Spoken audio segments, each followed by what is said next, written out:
I hope you enjoyed reading the first chapter of Animal Farm and that you started making a list, hopefully, of some of the characters that are important for you to keep an eye on. I would particularly pay attention to characters like Napoleon and Snowball, as they are very important. Also, characters like Boxer are important as well.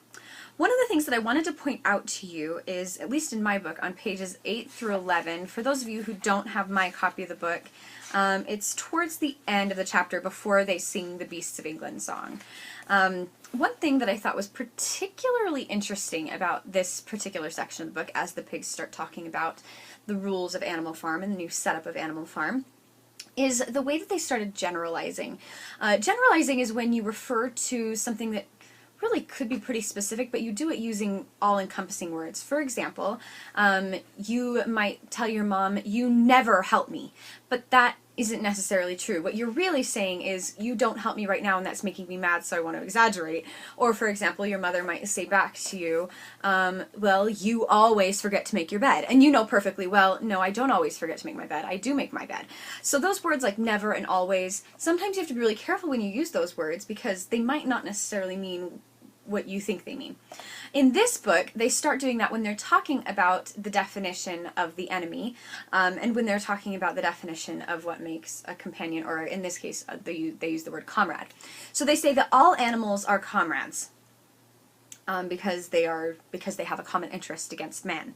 But a couple of paragraphs later, we see the wild creatures such as rats and rabbits, are they our friends or our enemies? So I don't know about you, but that made me kind of go, well, wait a second.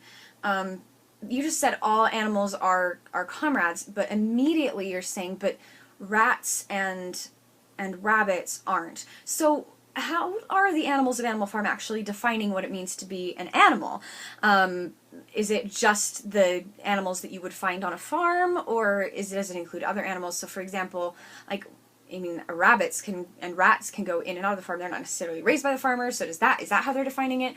And that kind of wiggle room makes it seem like their all really isn't quite all, and that at some point they may have to actually define this animal, this animal, this animal, but not this animal, which could get them into a little bit of trouble, because as soon as you start specifying, you start leaving people out, or in this case, leaving animals out, which is hard.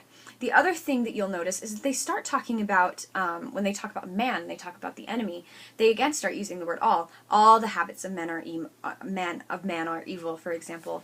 You have to be really careful when you use those words, when you start generalizing all, never, it's really tricky, because it's very, very rare that you actually mean all or always or never.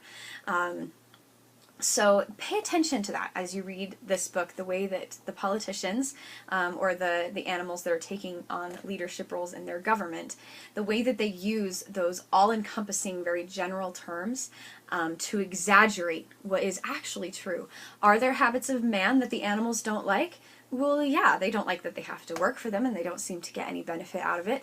But does that mean that all the habits of man are bad? Well, we'll find out how the animals do with these guidelines on avoiding all things that men do.